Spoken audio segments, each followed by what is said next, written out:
Germany's coalition government, called the Traffic Light Coalition, which combines individuals from the Social Democratic Party, Free Democratic Party, and the Greens, reportedly reached an agreement for cannabis regulation on November 27th. These recent discussions estimate that cannabis legalization could take effect starting on April 1, 2024, with social cannabis clubs potentially allowed to open as early as July 1, 2024. According to news outlet Deutsche Presseagentur, Kappert-Gonther said that the coalition has come to a consensus regarding possession and cultivation. With legalization, residents will be permitted to grow up to 3 plants at home and have no more than 50 grams from cannabis cultivated at home, up from 25 grams in previous discussions. Cultivation will not be permitted within 100 meters, approximately 328 feet, from places where children frequent, such as daycare businesses, playgrounds, and schools. In the negotiations, we have succeeded in finding practicable regulations that guarantee the protection of young people and health and make the decriminalization of adult users a reality, said Kappert-Gonther. While possession of more than 25 grams was the initial threshold for criminal conviction in an early draft, now people are allowed to carry 25 to 30 grams of cannabis in public and 50 to 60 grams in private. Any more than these amounts is still considered a criminal offense, with fines of up to 30,000 euros. Previously, the fines were set to a maximum of 100,000 euros. After analyzing available survey data, researchers at the University of Michigan said that 12.1% of adults in the United States aged from 50 to 80 years reported using cannabis in the past year. Among those who reported cannabis use, 34.2% reported using cannabis products 4 or more days per week, the researchers said. Cannabis has proven useful to many older individuals who have turned to pot to mitigate chronic pain and other ailments that accompany aging. Oregon cannabis producers grew too much weed again this year, according to a new report, continuing the glut of marijuana that has plagued the state's regulated pot industry for years. For much of this year, analysis of Oregon's production of cannabis showed that the state was on a downward trend compared to last year, leading to a modest increase in prices. But a new report from state economists Mark McMullen and Josh Lenner that was released on November 20th shows that this year's fall harvest of outdoor weed pushed this year's total crop beyond production levels posted in 2022. Oregon's cannabis cultivators have been growing more weed than the state's consumers can smoke for at least 5 years. Rhode Island lawmakers last year passed a bill that legalized recreational cannabis for adults aged 21 and older, making it the 19th state in the United States to do so. Local news outlet WPRI reported last week that the state's Office of Cannabis Regulation says that recreational marijuana sales have steadily increased almost monthly over the past year, and the estimated sales for fiscal year 2024 is $76 million. That sales estimate, if met, would translate into more than $15 million in state and local revenue. $7.6 million from the state's 10% cannabis tax, $5.3 million from the 7% sales tax, and $2.3 million from the 3% local tax, the station reported, noting that the Office of Cannabis Regulation estimates that, in October alone, more than $7 million worth of recreational cannabis products were sold statewide. Recent research into the potential uses of hemp shows that cannabinoids produced by the plant could one day be the source of new natural pesticides, according to researchers at Cornell University in New York. The study by scientists at the School of Integrative Plant Science at Cornell Agritech's College of Agriculture and Life Sciences found that a higher concentration of cannabinoids in the leaves of hemp plants showed less damage from chewing insects compared with leaves less rich in cannabinoids. The researchers hope that further study could build on these findings to eventually produce new natural insecticides, most likely for use on non-edible plants only.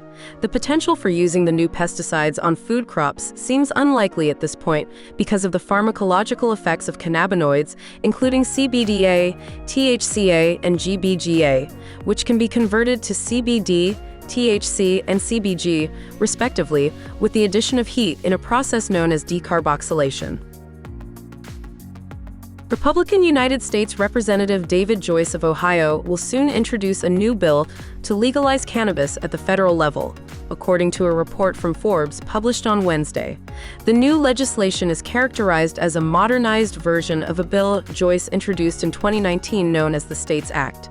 Although the measure has not yet been formally introduced in the House of Representatives, a draft of Joyce's new bill is titled the States 2.0 Act.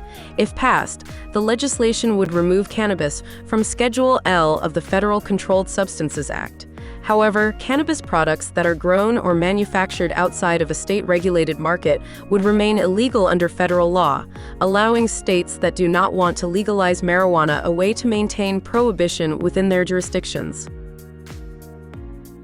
Sales of cannabis in Arizona have exceeded $1 billion this year, according to data from the State Department of Revenue. Total marijuana sales eclipsed the billion-dollar mark in September. Marking the third straight year, the state's weed sales have reached the seven-digit milestone. So far this year, Arizona's sales of adult-use cannabis have totaled $797 million, while medical marijuana sales reached $267 million, bringing the total for 2023 through September to $1.1 billion.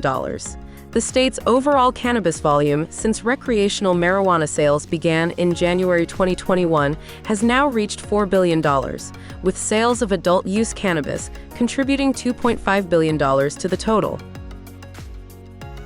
A series of amendments to state law prohibit employers from discriminating against job applicants based on past or off-the-clock pot use, and the list of jobs now includes police officers. Per a bill signed by Governor Gavin Newsom last October, law enforcement officials in California are updating employment policies for police officers, specifically removing questions for police job applications about past cannabis use. December 7th, the Commission on Peace Officer Standards and Training issued a bulletin announcing changes in the way aspiring police officers are asked about prior pot use. Employees of most types of jobs in California already are protected for off-duty pot use. In the 5 years since the 2018 Farm Bill legalized hemp and hemp-derived products in the United States, the market for hemp-derived cannabinoids has skyrocketed. Specifically, hemp-derived THC products, including the less potent but still psychotropic Delta-8 THC, have seen a huge boost in popularity, acting as an alternative that can still get consumers high, while hemp-derived THC products are widely available. Even in states with legal adult-use cannabis programs, the emerging industry is especially advantageous for people who are otherwise unable to purchase legal cannabis in states that have yet to enact reform measures. The study suggests that lack of legal cannabis laws in a variety of states may be promoting the still unregulated hemp-derived cannabinoid market, including intoxicating cannabinoids like Delta-8 THC. Colorado State University Pueblo's Institute of Cannabis Research announced that it will fund $800,000 to cannabis research, split between 6 studies conducted by Colorado State University and the University of Colorado. The Institute of Cannabis Research is the official cannabis research institute of Colorado, and as of 2019, funding comes from the Colorado Marijuana Tax Cash Fund. The 6 studies include a variety of unique topics related to CBD and children with autism spectrum disorder, the various effects of THC and its properties that may lead to addiction disorder, new ways to measure impairment for cannabis in roadside tests, and more. According to an interview conducted by Westward with Institute of Cannabis Research Director Chad Kelly, many more studies are already being conducted in Colorado. There are a number of studies out there in which I'm very excited to see what the outcomes are. In many cases, I'm sure there will be additional research needed to carry it to the next level, but we're really fortunate to be able to engage the best researchers throughout Colorado, said Kelly. The Minnesota Department of Health has issued a bulletin warning consumers that retailers are selling unregulated and illegal cannabis products that exceed the state's limit for THC. Minnesota legalized recreational marijuana earlier this year, but state-licensed cannabis dispensaries are not expected to open for at least a year, perhaps not until early 2025. In its bulletin, the Health Department noted that the agency inspected 167 retailers offering hemp-derived cannabinoid products between August and November and found that more than 1 in 3 39% of the shops were selling illegal high-potency products. Under Minnesota law, hemp edibles and beverages sold in the state must not exceed 5 milligrams of THC per serving and no more than 50 milligrams per package. A new report projects that the global recreational marijuana market will nearly double over the next 4 years, with legal sales of adult-use cannabis climbing to almost $50 billion per year by 2027.